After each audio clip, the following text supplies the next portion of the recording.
Okay, we are live now. All So right. we are excited again because today we are covering one of the most important things in real estate, in history of real estate, if you say, if you will. And the whole point is we've covered four of these sessions already. We are super excited to have Ginger and Sabina back by popular demand because we want to learn about a ton of things about how to actually increase your conversion rates, how to protect your compensation, how to build a stronger client relationship, and how to stand out in a market that's an army of wasteland. So social media right now is an army of wasteland. There's a ton of content that's against realtors. We're about to change that.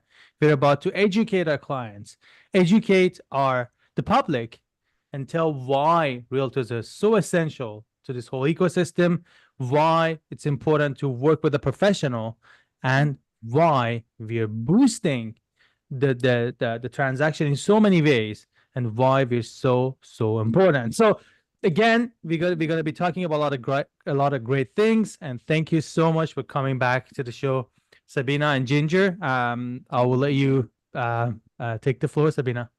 Wonderful. Thanks, Sam. Thanks for having us.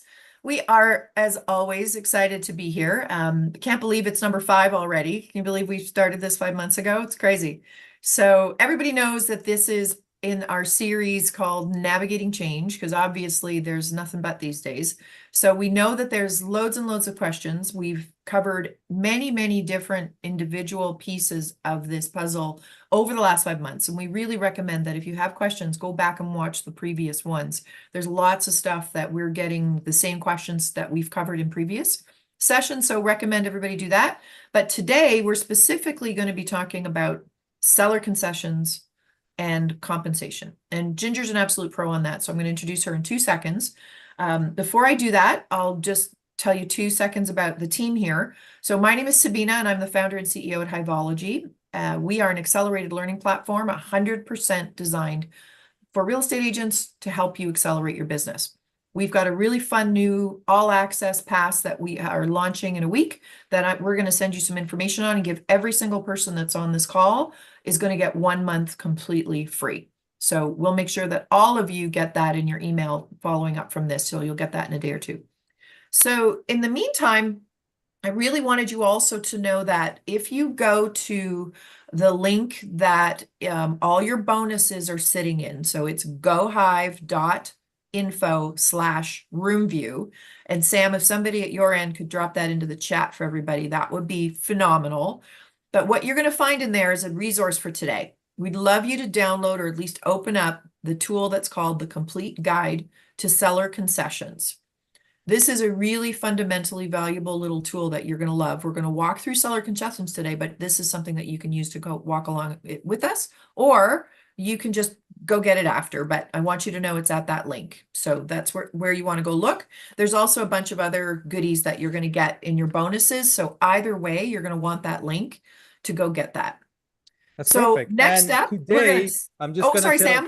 Mhm. I'm just gonna announce some of the cities that we have our Oh, amazing great. viewers joining us. So we got people from Fort Worth, Texas, all the way to Miami, all the way to Chicago, Orange County. I love that we have a ton of people here today. I think this shows the importance of this. We have 200 concurrent viewers right now that are watching this show.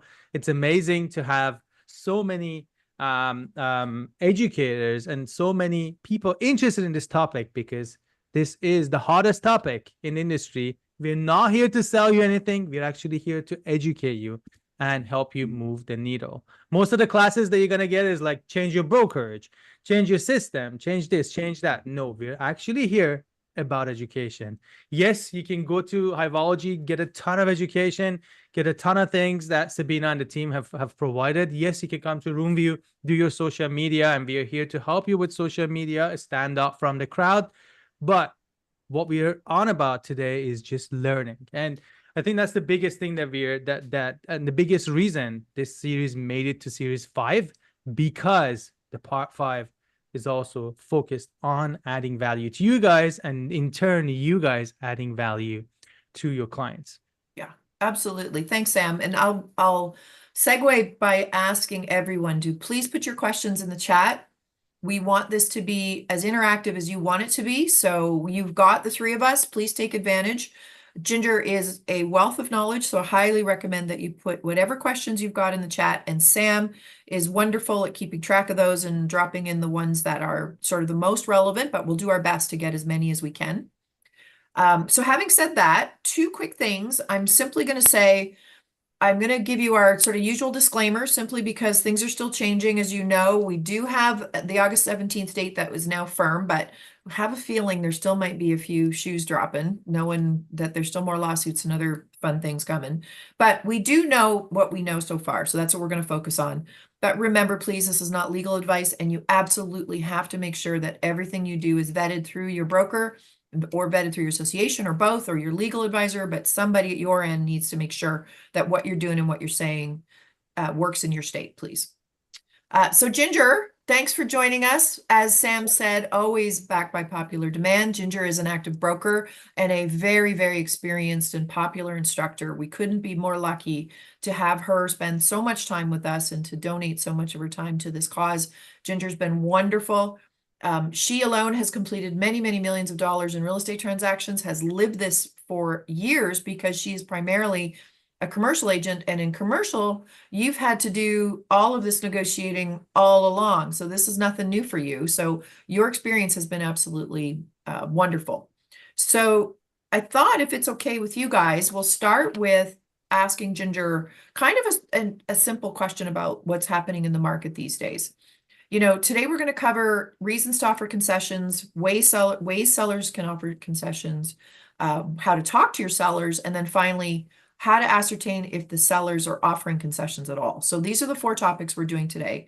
But before we get into that, Ginger, maybe you can talk a little bit to what you're seeing brokers adopting in the industry that kind of underscores why agents really need to understand seller concessions.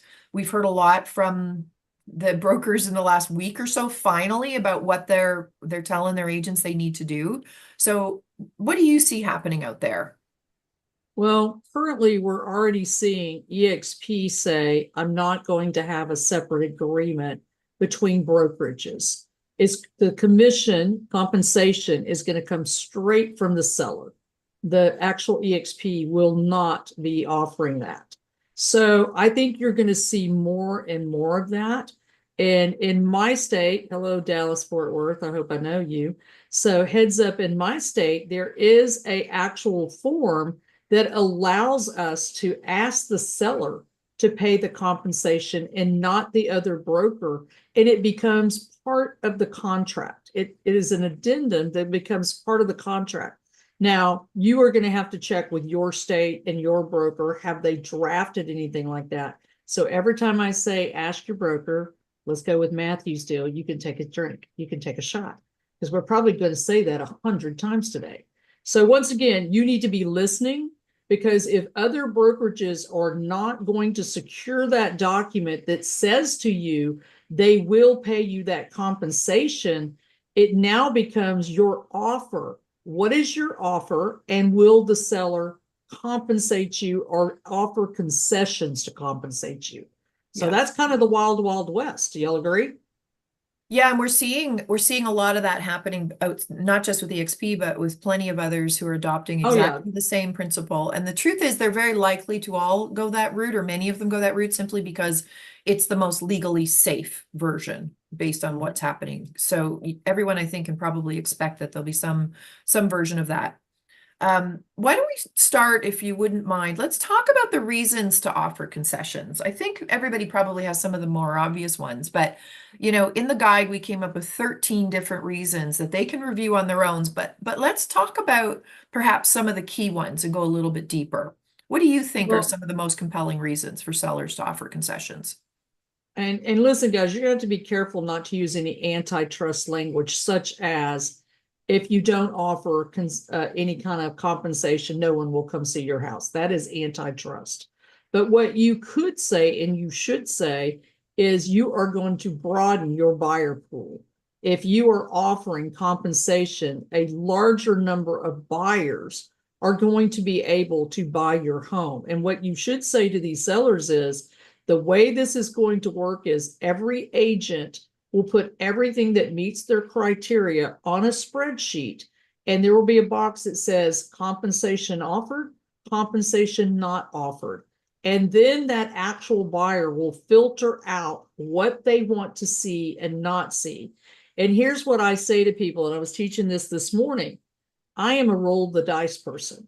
So I might think that Sabine, as my agent, has enough negotiating skills that she might be able to get me enough concessions to cover that actual buyer rep compensation. And I'm gonna go ahead and see everything because I have that trust in her. But I'm a roll the dice person. If I am somebody that has anxiety and does not want to have one penny owed, I want to know everything right up front. I might be the buyer that says, do not show me anything that does not have buyer's compensation covered by the seller. So this is the actual buyers eliminating, not the agents. Do y'all understand?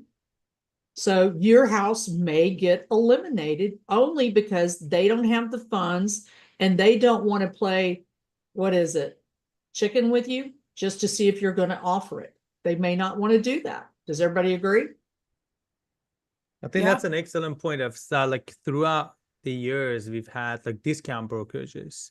And we had this and as a practicing agent, I always saw this, like you could offer no compensation or just $1,000 for the compensation. But the reality is, and I think there's a ton of studies out there, the moment you do that, the selling price of your home is actually impacted. And I think it's something that no one wants to hear. It's something that no one wants to kind of refer to. But the fact is, if you have less people coming to your listing, the chances of you selling it a shorter period of time and for the top dollar drastically goes down, right? It's a game of essentially supply and demand. So if you're eliminating demand, your supply would last longer. And I know this is a whole topic. This is still very new. We're still getting a lot of questions about like, okay, my MLS is not opting into the NAR settlement, like NWMLS in Seattle. It's not opting in. So there's a ton of questions as to how this will pan out, how this will work out. And I think we are still seeing how this works, how this pans out. And some of the topics that we are covering today might apply to one state, but might not apply to everything. So this is something that we would discuss as well. Absolutely. And remember, try to just block out as much of the noise as you can. Focus on your particular area and, make sure you nail whatever it is that you need to know from all of these options that we're giving you. You need to just pick the ones that work for you and figure out how to message it in a way that is both, riding the line of legality, but also, actually does the right service for your sellers and your buyers. Ginger, did you want to talk about any of the other reasons quickly or just review any? Yes. or yeah? Yes. Okay. So think about this, guys. You need to show up with data in your hands. People don't want to just hear lip service. So when I talk about this being a faster sale process, in many parts of the country, we are at 5 months inventory. I think most of you know, once we hit 6 months of inventory, we are now moving to a buyer's market. So if I'm working with a client, I'm going to show up with the data from the first quarter of this year and the second quarter of this year and their particular neighborhood that they live in. And I am going to show them you are now almost to a buyer's market. So if it moves into a buyer's market in the third quarter and you spent 3 months with no compensation being offered, you are now behind the 8 ball. Does that make sense to everybody? So you really need to show up with that data, because you just showing up and saying, you really should do this, that doesn't really prove anything to them. If people see that data and they say, oh, wait a minute, I had no idea that it is no longer a seller's market. And now this is not everywhere. So I know you that are writing in chat, she's crazy. Listen, this is not everywhere. But most markets, Austin, Texas, that's where I taught today. It is a buyer's world right now in Austin, Texas. So you need to know your market. If you don't know your market, you've got to get out there and learn it, because you've got to be able to speak the language of what is happening And as soon as it hits 6 months, all you know what's going to break loose. Do y'all agree? So you don't want your house to get stale either. Unfortunately, thanks to COVID, COVID had a lot of things that happened, but during COVID, if your house sat more than 2 days, there was something wrong with it. Do you agree? 2 days, there must be something wrong with it. Yeah. Today's world, if that house is there for a week, there must be something wrong with it. So the longer you sit on the market, the more people are inclined to think there's something wrong with that home when there very well may not be. So you really need to make sure they understand that. It's hard to recover from a stale listing. Yeah, I I think some agree, some you know. part of it that I always say to our agents is one, make sure you're educating your sphere. You're always telling them through emails, through social media, how is the market. Stop saying the market is good, it's a great time to sell. Stop saying that. Actually focus on the truth of the market. It's okay to say listings are sitting longer. It's okay to say our sales are down 20%. No one thinks you're spraying negative energy. I've seen this with realtors coming to our platform. They're like, Sam, you're saying that the market is down. I'm like, do you want me to say it's up? It's down. Like, what can I do? It's your local market. And you need to educate people as to what's exactly happening in your community. You are not there to say everything is great, rates are down, buy, sell, sell. That's not the right way of marketing yourself. The right way is to position yourself as a market leader that knows what's happening in the market, knows exactly what is going on in a certain neighborhood, down to the zip code, down to the neighborhood, and knows the solds, knows the active listings, and can basically be the knowledge broker rather than the real estate broker, as we describe it now in the new world, right? So I think to your point, there's a ton of value just basically saying and talking about the right thing across the board. And then you can reflect that into your listing appointment. You can reflect that into your basically buyer's agreements and everything else. You can say, as seen on social media, I said this. Or did you see my post about how's the market? And I think that's the most important thing in there. Yeah, I couldn't agree more, Sam. And sorry about Dodge. She's decided she wants to be on camera today. So I think so too. We have a VIP. We got a VIP. She's very demanding. So Ginger, I think everything Sam's saying and you guys are saying is wonderful. And, and everything we all need to remember. If you guys, take a peek in the guide, you're going to see a bunch of other reasons. They're really the key reasons you're talking to people during a listing presentation anyway. You're talking about how to attract a broader buyer pool or faster sales process or improve marketing appeal or potential for higher selling price. These are all critical pieces to your conversation with anyone, regardless of what's happening. But now we know that, including this concession process in there is part of your job as well. So have a look at that and you're going to find some other stuff. Before we move on to the next question, is there any other questions, Sam or Ginger, that you guys want to talk to about that? I would say this, guys, you need to say to your sellers, just like you would talk to your buyers, I am going to give you the real deal. I am not going to sugarcoat it. It may not be what you want to hear, but it's what you need to hear. There's so many agents that just go say anything. Sam, it's kind of like if your wife said, does my butt look big in this dress? What is Sam going to say? No, honey. So if you go into a seller presentation and you say to them, everything is beautiful, but it is not, who is that going to reflect on? Sam is so right. You have to tell them the real story. And they deserve that, but sometimes they don't want to hear it. Do y'all agree? Sometimes absolutely. When your wife asks you that, Sam, she really doesn't want that real answer, does she? Yeah. He's thinking about that. Yeah. He's ignoring that one, Ginger. Well, seriously, do we have sellers that say, do you think you can sell my house in 15 days? Why would you ever say yes if the market shows it's clearly 120? Why would you ever say yes? So they have to be able to trust you. Remember, if they don't trust you and like you, they're not going to work with you. So you have to tell them the real deal. Yeah.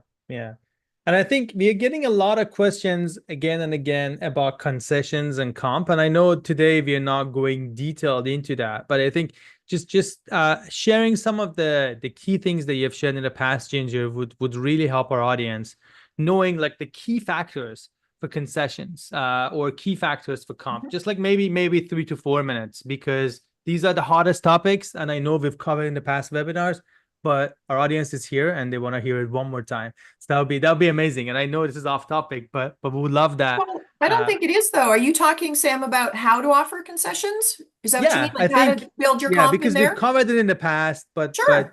yeah, No, yeah. that's the next, that's cool. That's the next thing anyway. So Okay, so let's get into that. let's do it. Ginger, what do you think? What are some ways that sellers can offer concessions that will also talk to compensation?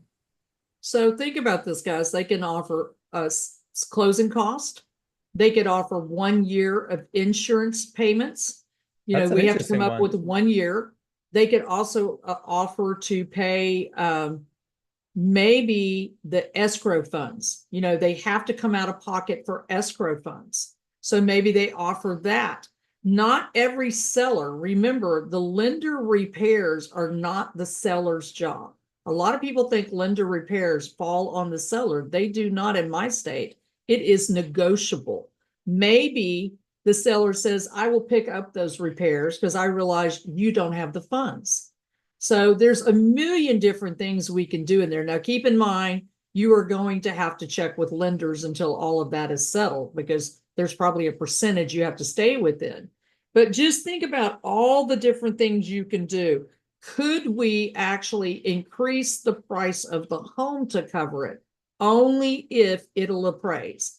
That's where you have to know your market. If you are telling a seller, we will just increase the price of your home so you don't come out of pocket, and then it does not appraise, do we have a problem? We have a problem. So you better know your market before you put that out there. But keep in mind, reducing the out-of-pocket expenses for a buyer is going to be appealing to them. And if you're the seller that is actually having an agent that is saying, my actual seller is negotiable, will consider concessions, and here's the key word, depending on your offer. So when you look at those forms that are not a broker to broker agreement, because they have said no, but yet they are willing to consider concessions, it's going to depend on how you structured that offer. Keep in mind, it's not all price. Maybe you let them stay there for 30, 45 days, and yet they pay your closing cost. So there's a million ways to structure a contract that is not just price specific. So you guys really need to get down and dirty on that and learn how many different ways can I write a contract where the buyer's agent's commission is actually covered, but then we also need some things for the buyer, do we not? We actually need some things for some buyers. So I would say to all of you, you need to learn the down payment assistance programs in your state. Frontwards, That's an excellent backwards, point. sideways. So just like knowing all the benefits that the buyer can get in your area. Exactly. And I know Exactly. this might not be a lot in LA, but there's a ton in different states. There's a ton in different cities, especially with the price point, because a lot of these programs are depending on the price point. And in a city like Vancouver, where we are, our down payment assistance programs are like $400K. That means no home in our market. You just have to go like 5 cities away. And that's just how it is, right? But at least you would know the programs. At least when the right opportunity comes, you can offer it to the right person. So we're getting one question here that is interesting, and that is basically Miriam is asking, can we get the commission as a concession? How to actually do that? And I know we've talked about other concessions, but how do you actually get the commission of the buyer agent as a concession? You mean for the buyer agent, Yeah. from the seller agent?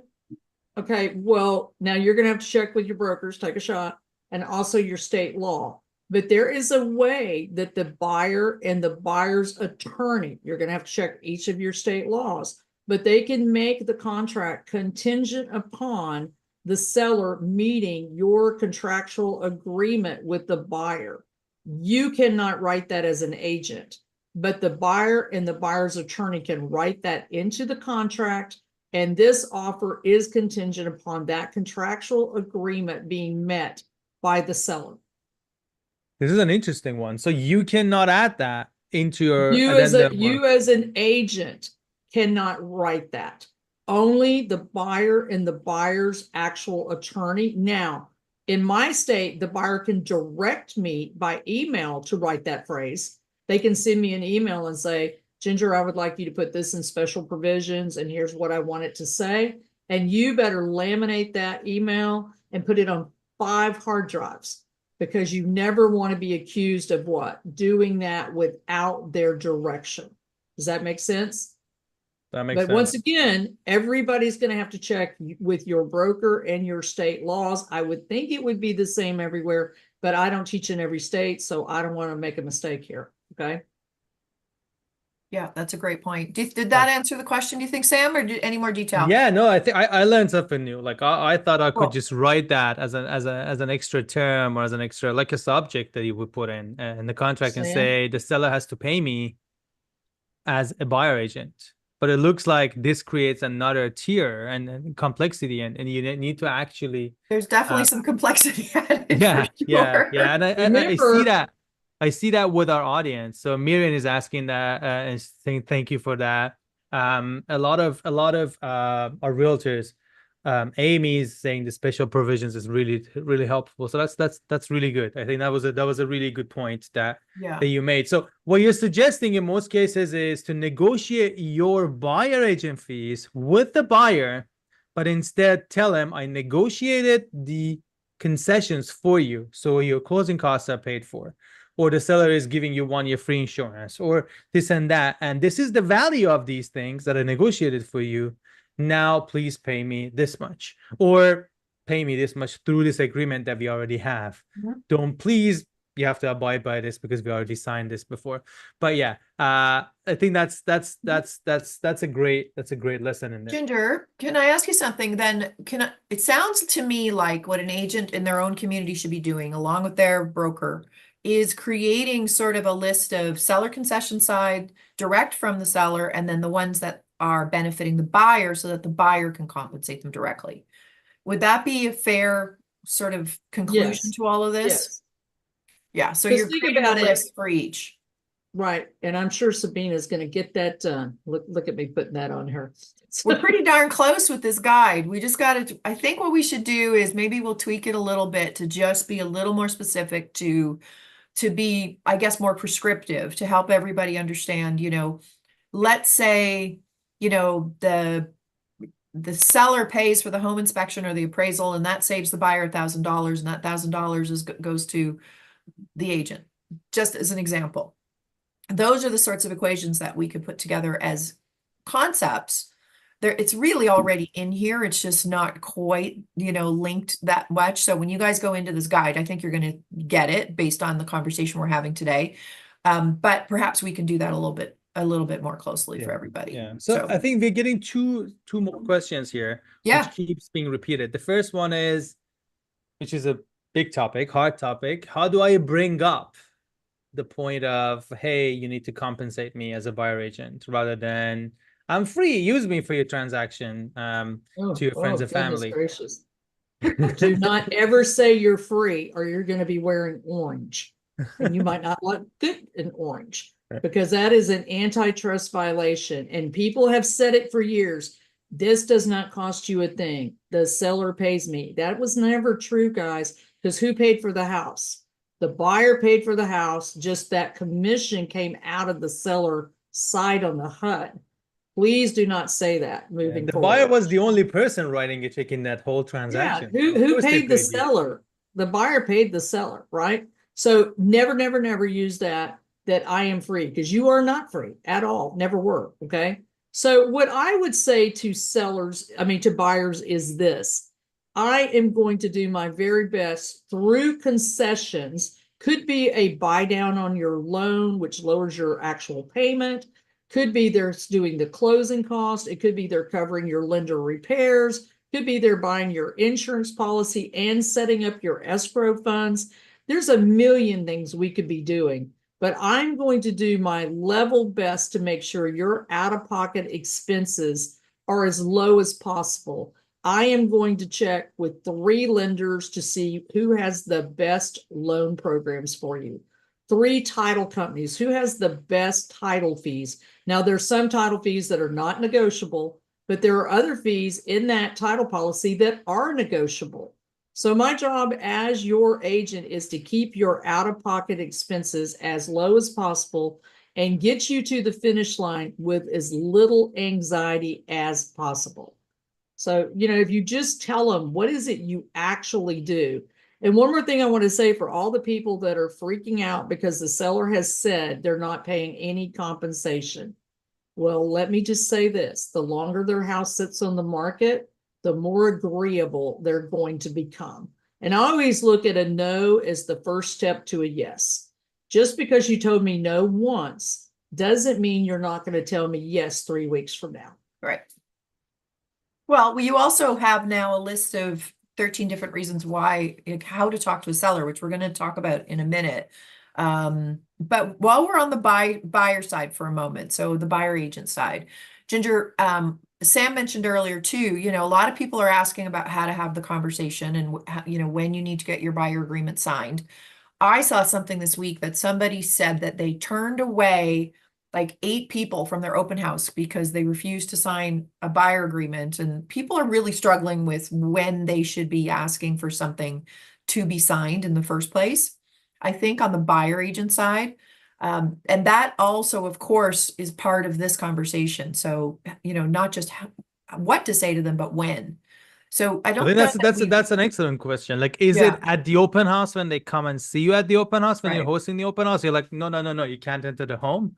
Is it at the? That's not right. That's not I'm just right. making cases here, but yeah. So is it like that early?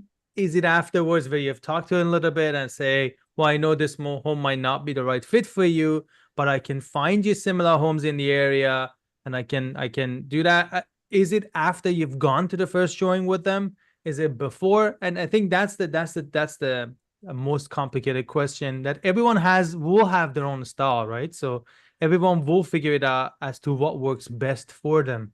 Mhm. And I think I would love to hear your thoughts on that, Ginger, as well. Okay, well, first of all, if you're at an open house, who are you representing? The seller. So they don't need to sign anything to look at the open house. Now, if you're trying to move them into a buyer agent, you're their buyer's agent, number one, get out of the open house because you are being recorded, I promise you. And if all they see you doing is using their house as bait to get other buyers, you're probably going to get fired. So you need to move away from that house. But for them to come into your open house and you represent the seller, you don't need anything from them signed because you're representing the seller. They could even make an offer to you without a buyer's agent. And as long as you use an IABS, and in our state, we have another form that's called representation disclosure that totally tells them we are not representing you in any form or fashion. You will have to look and see what your state has. And we have those 2 documents signed. And then if they want to write an offer, I ethically will say to them, don't you want your own agent? Here's 3 cards. Here's 3 attorneys. And if they say, nope, I need this house, I don't need anybody, then I am free to write the offer. Now, as far as when do you get that signed? The actual rule is if you're representing the buyer, you have to get something signed before you tour a home. Over here, we have a showing agreement, kind of like Zillow's. It's a 1-page thing. They can pay you $0. They can pay you $500. So remember, what is your state law? But a lot of people are running around doing sub-agency, which means they're representing who in sub-agency? The seller, but they've got a buyer. So if they have a buyer with no representation agreement signed, you are in sub-agency. And in sub-agency, the seller and the seller's listing broker can say no, or they can say, I'm paying you $0. And this is a big thing that's come about, Sam. Lots of E&O are not covering sub-agency anymore. So remember, unless you're a sub-agent, which means you're representing the seller, you cannot just be willy-nilly running people around anywhere. Does that answer the question? I think it I think does. that's I think that's the other great. thing that I'll just throw out there is it also depends on what you want to do, to Sam's point, as an agent. You know, if you want to build a very long-term relationship with people and you're comfortable doing that and you don't mind showing them houses without knowing for sure that you're going to get paid, then obviously you're welcome to do that. And lots of agents are still going to do that. I've already talked to plenty that are.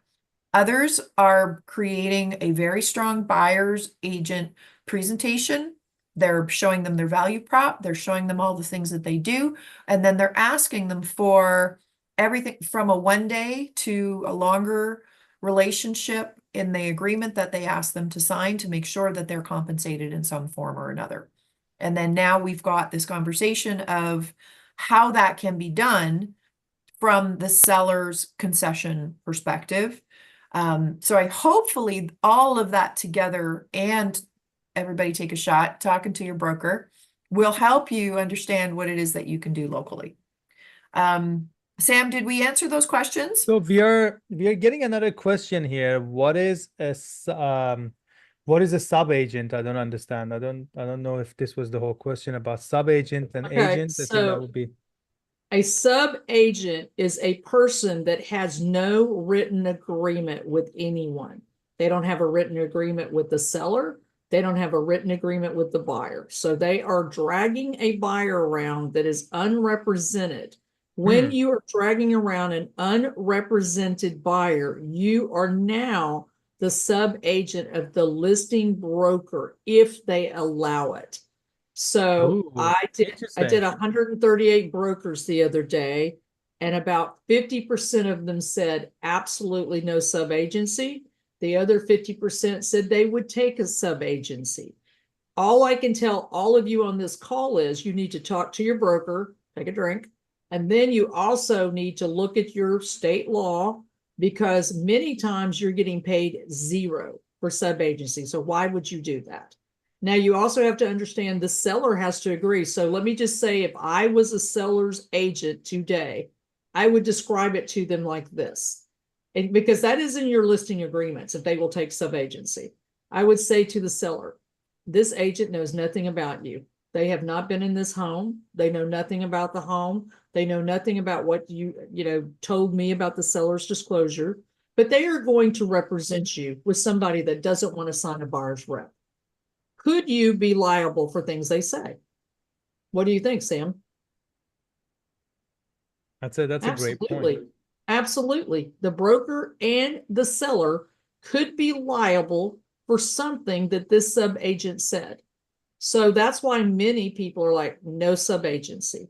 I tend to find sub-agency in very small towns. And what we're seeing today, are y'all ready? I taught in Houston Friday. They got 158 phone calls asking about sub-agency. Do y'all want to know why? Do you want me to tell you why? These are the agents that are trying to figure out how can they drag around somebody without an agreement. Does that make sense?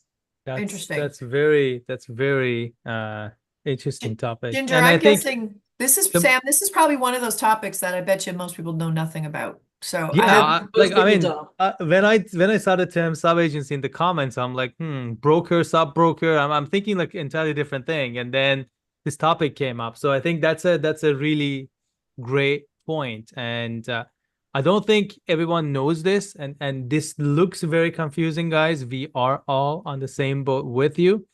But I think the more we discuss it, the more we take classes, the more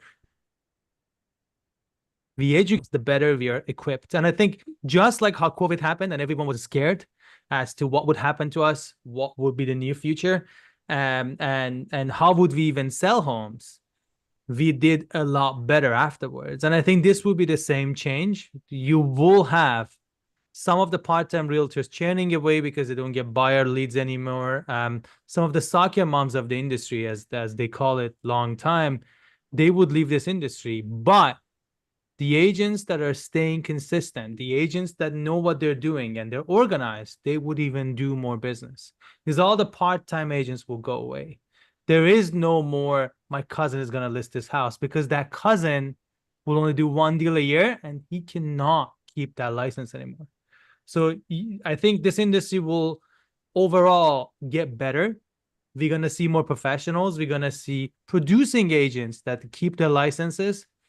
It's not necessarily good for associations and memberships because, well, there's less members, but it will be generally good for the realtors that are in the industry. So I personally look at this as a silver lining rather than a threat. And I see this as an opportunity to really improve what you're doing, really stay above and beyond, really separating yourself from the crowd so that you are the authority in your market.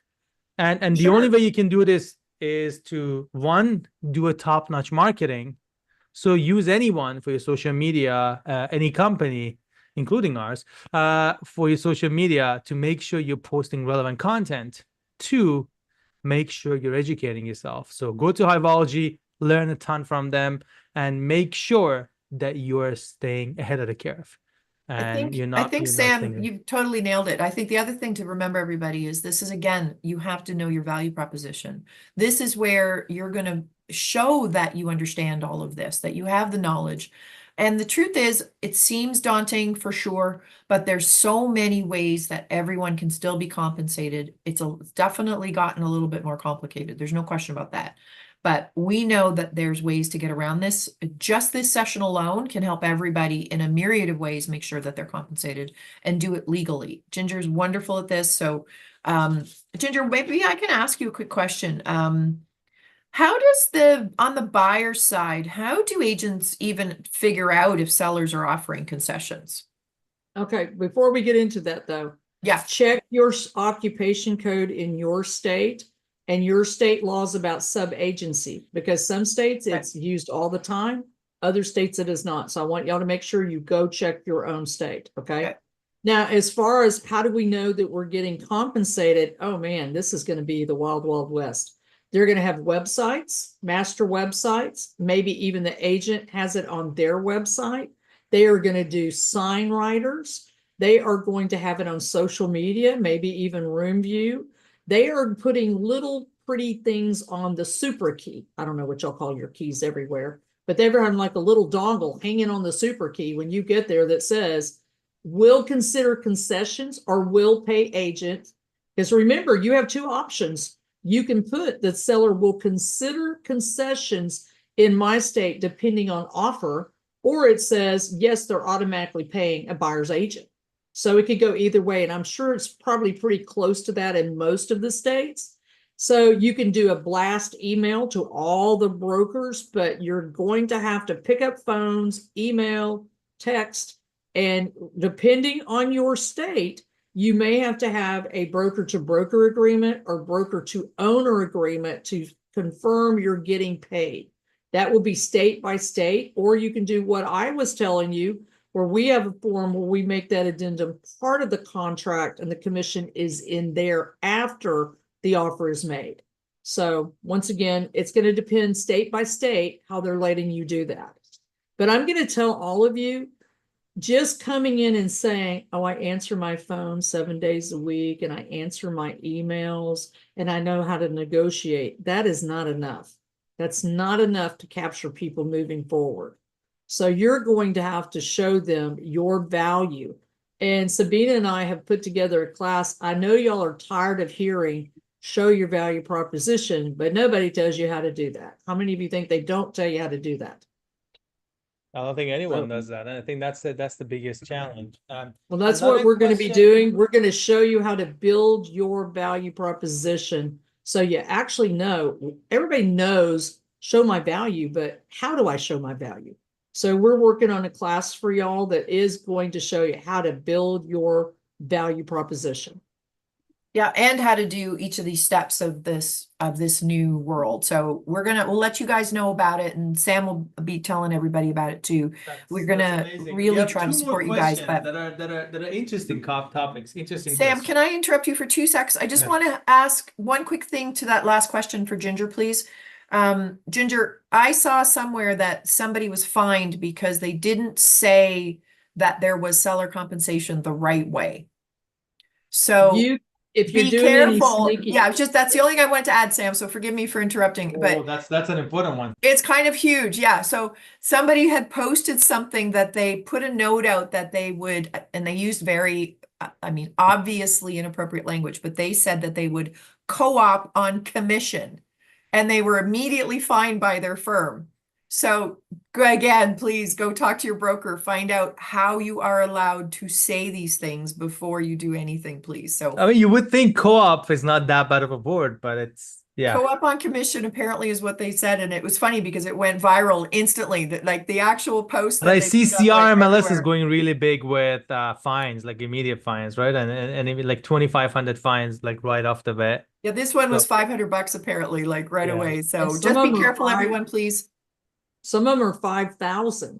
Yeah. So if you're putting a cute little emoji in the MLS in your agent remarks, or I saw this one person put on some, you know, I'm on a million Facebook groups, and she said, every property I have is going to be listed with 02 or 03 as the last numbers, and that's how I'm dealing with this. Well, you're about to get a $5,000 fine because you just put that out there on social media. So any kind of thing like that, you will get fined, and depending on your MLS, I think 3 strikes and you're out, just like a criminal. 3 strikes and you're no Wow. longer an MLS member. So be careful, know the rules, okay? Yeah, but again, this is not to scare you. It's very simple. Just go ask your broker. That's it. That's all you need to worry about. So don't panic about that one. Just make sure you ask the So question. another controversial topic that's in the industry, and I've seen this in the comments today as well, is that with this happening, does that mean dual agents will just close a lot more deals? Listing agents would just do dual agency and close the double ends of the transaction. And I think the dual agency concept has been around for ages. Like in countries like UK, you never had a buyer agent. You just had the listing agent that would basically double end the deal. Now the commissions in the UK are 1%, so it's not as high as in the States. But where do you like think this would head towards, and what is your advice on that? If I have a listing and I have a buyer in my pocket that has worked with me for years, and that buyer is interested in that listing, what do I do? Well, number one, it depends on your state. Not every state allows dual agency. Texas, you cannot do dual agency. You can only do intermediary. So you'll have to look at your state law. But here's what I would say to every buyer's agent in this call. You have to show those buyers a contract, have Minnie Mouse and Mickey Mouse, the name on it. And every clause is filled in. And as you're doing your buyer's rep appointment, you are showing them, listen, if you're in dual agency, especially in Texas, in which we don't allow it, but if you just went and bought the house directly from the seller owes you no fiduciary duty. All they owe you is fairness and honesty, and they are not going to walk you through this transaction. So I would have the buyer's roadmap, and I think Sabine made one, which says, do you know how to order your survey? Do you know how to order your title commitment? Do you know how to get to the inspection? Do you know how to renegotiate this contract once you get those documents? So there's going to be so many things that a buyer is not going to understand that the seller's agent in most states is not going to handle for them. So you have to, in your buyer's rep appointment, show them your value. And that value is, I'm going to get you through every step of this contract. I'm going to walk you through it. We're not going to miss a date. And the other thing I'm very quick to tell them, I give you a critical date sheet. And if I don't remind you, remember, you could lose your earnest money, which might be substantial. And you could get sued because you're in default. So I'm going to walk you through this deal. Keep in mind, if it's the seller walking you through this deal, the seller's agent, they may have no obligation to tell you a thing. If you buy my property from me, my client's property from me in Texas, as a non-represented buyer, I have no obligation to tell you any of those things. It's like, good luck. Send me your offer. I hope it goes well for you. Do you see what I'm saying? So if you have to get that across to the buyers, is that the transaction you want? Because probably not. They want to understand how this works. But if you don't tell them, remember what I said, Sam, if you just say, I can negotiate and I answer the phone, well, they don't know. They have no idea what you really do for them. That Yeah. makes a great sense. So what if you, here's another question Pam is asking. What if you put your what if your seller puts the property on social media? What happens with the leads that are coming from that actually was generated by the seller? Is it Depends on your just no listing agreement. compensation for the buyer then? It depends on what the listing agreement says. Our listing agreement says that the sellers will work through us and not through the buyers that come their way. Even if a buyer banged on their door, they're supposed to redirect that person to us. So you would have to look at your listing agreement. What does it say? Do you have an open agreement, which means you're letting them market and you? That's a crazy town thing to do because you're spending all your marketing dollars. And if you're allowing them to market right along with you and they sell it to somebody they actually received off of social media, you're now out any money except remember, you paid for the marketing. You did the photographs. You did everything. And yet they stuck it on social media and now they have the client. You need to go read your listing agreements very carefully. And if I was a broker in a state that could be allowed, I would tell them no, because you're just wasting it. You're throwing your money in the garbage probably. But isn't it in most contracts, if you're the listing agent, like if the property sells through that exclusive listing period for the next 2 months after that exclusive listing period, you still get your commission? That I've read this in many places, but I guess every state could be different. Every agreement could be different. Well, in our state, the way it works, you have a protection period of maybe you put 30 or 60 days, but it only applies is if they were not represented by another agent after that. So if you had a 60-day protection period and then they re-signed with another buyer's rep, you do not get paid. It's really to help them trying to subvert the commission, which means they said, hey, let's wait till this expires and we'll do the deal between the two of us, the buyer and seller. If that happens, you do get paid. But if they go and list another buyer's agent in my state, you do not get paid. So you'd have to read that carefully state by state. Marlene is saying in Greater Seattle, they're having 180 days. That's Really? That's long. long. Well, if you can, Yeah. if you can get it, great. But what does it Yeah. say about if they engaged another broker? Do you still get it then? Yeah, I think that's a great point. So guys, we're reaching to the last 7 minutes of the call today. I know there's a ton of questions. I would love for you guys to email us. So you're gonna get a Calendly follow-up with the YouTube link that you just watched. It will be the same link. If you want to send this link to your friends and family or other realtors in your brokerage, please do so. I hope this session was useful. As usual, I would love to take 3 questions from you guys. The guide is in the comments and also in the at the bottom of this video. If you click on more, you see the Hivology room view. That's the first link that you're gonna see, guys. Make sure that you're asking the questions in the next 1 or 2 minutes. We would love to learn those, so we can either address them now or cover them in the next session. We're gonna have another session in September. We're already done with August now. In September, that's covering this. Hopefully by then the dust has settled. We're going to be focused more on going detailed into a lot of these topics. I know a lot of these things are confusing. Our team would also put in the links to part 1, part 2, part 3, part 4 of this call in the chats here, so you can actually see it and rewatch them. And remember, our goal here is to educate you, is not to scare you. The scary part is over. It's now education time. And you need to really educate yourself, stand above the crowd and market yourself like none of the other realtors in your area. So a little bit about, like, while we wait for the questions to come, I can cover like 1 minute or so about what roomvu is, just so you know who we are. You already have an account with us. If you are on this call, you already have an account with us. We have over 200,000 agents that use our platform for social media, we are an NAR company. I know everyone has mixed feelings around NAR, but NAR has done a lot for all of us. NAR was the forefront of COVID, allowing us to do showings and so on. So don't forget that. And we're going to navigate through this change as well. So we are an NAR company. I myself have sold over $10 million, over $100 million per year for the past 10 years. And the only tool that I've used is roomvu. I just use it for my social media. And what we do is essentially make sure we do three things for you. The first one is exposure with the right content. The second thing is repetition. We make sure you are in multiple places, from email marketing to social media to TikTok to Facebook to your WordPress blog.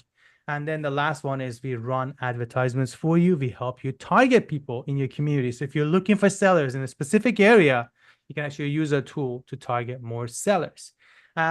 The benefits of social media is always known to us. We cover you on the big C's of social media, including your Facebook personal and so on. And our content performs 4 times better than any other competitor out there. The reason for that is it's hyper local and it's branded to you. We just launched a feature where you can add your face, adding your own narrative to the content. If it's your listing, if it's your market update, you can just say, hey, this is the market update. This is Ginger covering the market update for Dallas. You want to say that. You want to basically add your face to every content. We do have a competition for whoever makes the best personalized intro. They would win a $500 gift from us, because we want you to start getting out there and start personalizing content and making sure that you're staying ahead of the curve. So with that, I'm going to hand it over to Sabine for a little brief intro about Hivology and what this partnership between Hivology and roomvu is about, and preparing you for the next session that will happen next month. Wonderful. Thanks, Sam. And everybody, roomvu is a wonderful value. It is not expensive. You guys really should check it out. If you're not already part of the roomvu group, and I think there's a few people on here that may not be, but I will tell you just briefly, because Ginger has a hard stop at 4:30, so I want to make sure that, or 4:30 my time anyway, I just want to make sure that I tell you 2 very quick things. If you go to gohive.info/roomvu and you get all of your bonuses, you're going to get a really great introduction into some of the things that we do at Hivology. But the one thing that I would really, really recommend that you do more than anything right at this moment is we're going to be launching the All Access Pass in about a week from now. We want you guys to get 1 month free. So we're going to send you a code for that. So you can come in, give it a shot. It is so cool. We've got coaching every Monday. There's coaching after sessions. There's live workshops like this. It's anywhere from 1 to 3 a week. And you'll get people as wonderful as Ginger and Sam who are going to help us through all of this. So that's what I would recommend first and foremost. And then the rest of it you'll see as you go. The other thing I will say is Ginger and I are working on a really, really wonderful program that we're going to tell you about shortly too. That's going to take everything that we're learning and just give you a chance to really apply it and figure out how to make it work in your own business. And the next session we're doing together is Friday, September 20th at noon Eastern. So everybody hopefully pencil that in your calendar. We ask 2 things. 1, if you have anything special that you want us to cover, please send Sam your questions. He said that he's going to send you something after this. Send your questions. We're going to go back to basics and make sure that every single major question, if not the top 10 questions, whatever we can do, we're going to cover in that session. So please tell us what you want and we'll make sure we cover it. We already have a pretty good idea from all of the training everybody's been doing, obviously, too, but we want to make sure that we do that. I think some last question that came through, and it's a controversial one, is what is your estimate of how many agents would be leaving our industry? That one's all over the place. I've heard everywhere from 5 to 35%. So, and I don't have a personal I've talked to a lot of associations as well, because we are a member benefit in a lot of association and MLSs, and I think they're forecasting about 30%. Worst case, best case about 15%. So I think we're saying the same. But do you guys think that as many as leaving will be coming? Well, that's a very good question, because we know this industry has a massive amount of new people every year too. Yeah. So, if you go back and look at the numbers on this space, like during COVID alone, 450,000 agents came into this. So we know that there's attrition just because it doesn't work for everybody, obviously. So there's always going to be that a pretty significant churn. So 10% is not that unusual. Let's face it. You know, if it goes closer to 30 or 35, then that's going to be a unique year. But Unfortunately, I think it will be the agents that are doing only 3 to 5 deals a year. Those are the ones that are and the actually ones that won't churning. commit to more education, right? Yeah. So you have the ones that just want to be realtors. They just have the title. They would stay because they still need the title. And you have the ones that are basically a little bit different in terms of essentially just producing like bare minimum, like just enough for a full-time income. Right. I'm worried that if they don't adopt, they would leave this industry because Well, they're not. Sam, they ready can for that. pivot to training and solve this entire problem. They have good marketing with you guys. They have get some great training and get themselves through this, and that is all anybody needs to do. It doesn't need to be anywhere near as scary as I think people are worried about. So we can help I them think between us. this is a great call. Thank you so much, everyone, for participating so much. you. Our chat today was so full of comments. Amazing. Amy, Natalie, Janice, it was great to actually get comments from you. It keeps us going. We all have busy days. We all have a ton of things to do, but when we see great audience asking questions, getting entertained with the content that we're providing, and by entertained, I mean educated. But yeah, I think that's the whole thing. Like it keeps us going. Thank you so much for Thanks, Ginger everyone. providing so much value, and Sabina, as usual, the master organizer behind everything. Thank you so much. Thanks, everyone. Thank Thank you, you, guys. Ginger. Thank Thanks, you. Sam. Bye-bye. Thanks, everybody. Bye, guys. Good luck out there.